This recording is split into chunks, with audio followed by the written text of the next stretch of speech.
Breaking news Bhuvanagiri ప్రభుత్వ గురుకుల హాస్టల్లో ఫుడ్ పాయిజన్ ఘటనలో విషాదం చోటు చేసుకుంది. హైదరాబాద్లో ఆసుపత్రిలో చికిత్స పొందుతూ ఓ విద్యార్థి మృతి చెందాడు. ఈ నెల 12వ తారీఖున హాస్టల్లో ఫుడ్ పాయిజన్ ఘటన చోటు చేసుకుంది. బ్రేక్ఫాస్ట్లో భాగంగా పులిహోర తిన్న తర్వాత 24 మంది విద్యార్థులకు అస్వస్థత చేకూరింది. భువనగిరి ఏరియా ఆసుపత్రిలో చికిత్స చేశారు. పరిస్థితి విషమంగా ఉన్న వారిని హైదరాబాద్కు తరలించారు. వారిలో చికిత్స పొందుతూ ప్రశాంత్ అనే విద్యార్థి మృతి చెందడం అందరినీ విషాదానికి గురి చేస్తోంది. మృతుడు ప్రశాంత్ది పోచంపల్లి మండలం జిప్లపల్లి. చిన్నారి మృతితో గ్రామంలో విషాద ఛాయలు అలముకున్నాయి. కుటుంబ సభ్యులు కన్నీరు మున్నీరవుతున్నారు. దీనిపై మరింత సమాచారం మా ప్రతినిధి రమేష్ అందిస్తారు. రమేష్, ప్రశాంత్ అనే విద్యార్థి మృతి చెందడం అత్యంత విషాదకర ఘటన. అసలు ఈ ఫుడ్ పాయిజన్ జరగడానికి కారణం ఏంటి? ఇంతవరకు ఎవరిపై చర్యలు తీసుకున్నారు? ప్రశాంత్ అనే విద్యార్థి ఎందుకు మృతి చెందాడు? హాస్పిటల్లో జాయిన్ చేసినప్పటికీ కూడా ఎందుకు పరిస్థితి విషమించింది? మొత్తం 30 మంది విద్యార్థులు కూడా అస్వస్థకు గురి కావడం జరిగింది. గత 4 రోజుల క్రితం కూడా ఏదైతే భువనగిరిలోని గురుకుల హాస్టల్లో ఉందో హాస్టల్లో మొత్తం కూడా ఆ కల్తీ ఆహారం తినడంతో ఫుడ్ పాయిజన్ కావడంతో విద్యార్థులంతా కూడా ఒక్కసారిగా అస్వస్థకు గురి కావడం జరిగింది. మొత్తం 30 మంది విద్యార్థులు కూడా ఆ అస్వస్థ గురి కావడంతో స్థానిక ఆ భువనగిరి ఏరియా ఆసుపత్రిలోనే చికిత్స అందించడం జరిగింది. కానీ పరిస్థితి విషమంగా ఉండడంతో వారిని కొంతమందిని సికింద్రాబాద్ ఆసుపత్రికి, మరికొంతమందిని ఉస్మానియా కూడా తరలించడం జరిగింది. గత 3 రోజుల నుంచి కూడా చికిత్స పొందుతున్నటువంటి విద్యార్థి ఎవరైతే ఉన్నారో ఆ రెయిన్బో ఆసుపత్రికి పరిస్థితి విషమంగా ఉండడంతో రెయిన్బో ఆసుపత్రికి తరలించడం జరిగింది.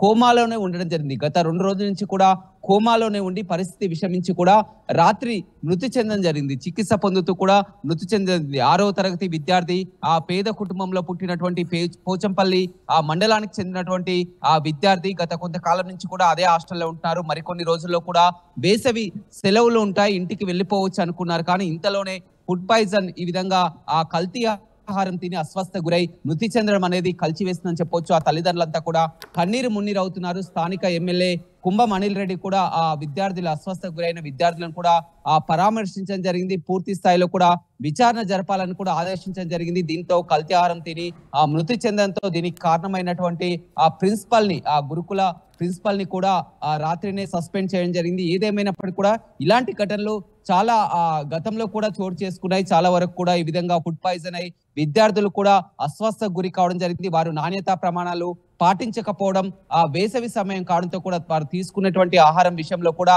జాగ్రత్తలు వహించకపోవడం పట్ల ఈ విధంగా జరిగిందని చెప్పవచ్చు. ఇది చిన్న ప్రమాదం కాదు. ఏకంగా మొత్తం 30 మంది విద్యార్థులకు అస్వస్థకు గురి కావడమే కాకుండా తిని వారు, ఎందుకంటే ప్రతిరోజు కూడా హాస్టల్లో మనందరికి కూడా తెలుసు విద్యార్థులకు ఏ విధమైనటువంటి ఆహారం ఇస్తారో. మొత్తం కూడా రాష్ట్ర వ్యాప్తంగా కూడా ఇదే విధమైనటువంటి ఘటన చోటు చేసుకుంది. గతంలో కూడా రాష్ట్ర ప్రభుత్వం కూడా గురుకుల్లో పాఠశాలలో కూడా నాణ్యత పాటిస్తున్నాం, అన్ని ప్రమాణాలు పాటిస్తున్నాం, విద్యార్థులకు మంచి ఆహారం పెడుతున్నాం అని చెప్పినప్పటికీ కూడా ఈ తరహా ఘటన అనేది ప్రతి ఒక్కరిని కూడా కలిచివేస్తుంది. ఎందుకంటే హాస్టల్లో పెట్టినటువంటి భోజనం చేసి విద్యార్థి చనిపోవడం అనేది ఇది ఎక్కడా కూడా ఉండదు. ఎందుకంటే ఆ తల్లిదండ్రులు పేద తల్లిదండ్రులు హాస్టల్లో ఉంటే ఆ ఉన్నత స్థానాలకు వెళ్తారు. మొత్తం కూడా వారు పేద కుటుంబం కావడంతో గురుకుల హాస్టల్లో చేర్పించడం జరిగింది. కానీ ఈ విధంగా వారు విద్యార్థుల ప్రాణాలతో చెలగాటం అనేది ప్రతి ఒక్కరికి కూడా దీన్ని పనిష్ చేయాలని కూడా ఆలోచిస్తున్నారు. ఏదొక్కగా సస్పెండ్ చేయడం కాదు, మొత్తం ఇంకా మరొక 2 పరిస్థితి కూడా విషమంగా ఉంది. వారు ఆసుపత్రిలో చికిత్స పొందుతున్నారు. ఘటన జరిగి వారం రోజులు అవుతున్నా కానీ ఆ రాష్ట్ర కానీ ఉన్నతాధికారులు కానీ దీనిపై స్పందించడం లేదు. నామమాత్రంగా ఏదో చికిత్స అందిస్తున్నారు. కానీ ఈ విషయం ఆ వారం రోజుల క్రితం కూడా వెలుగులోకి వచ్చింది. విద్యార్థులంతా కూడా 30 మంది అంటే మనం పరిస్థితి అర్థం చేసుకోవచ్చు.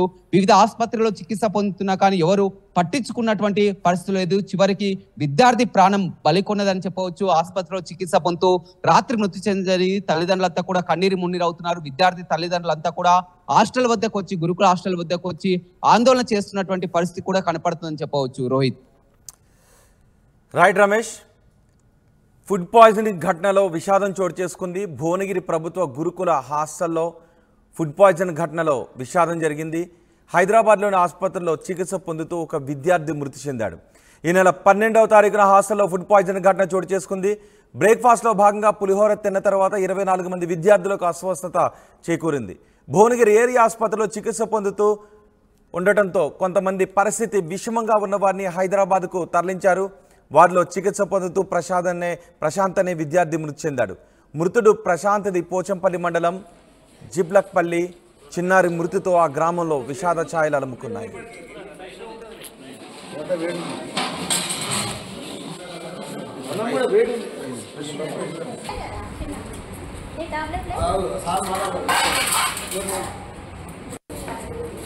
సిగ్గు ఎప్పుడు వచ్చినావు రాత్రి వచ్చినా పొద్దుగా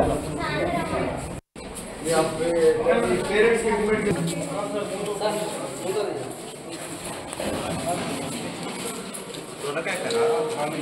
వేడిగుంది ఇప్పుడు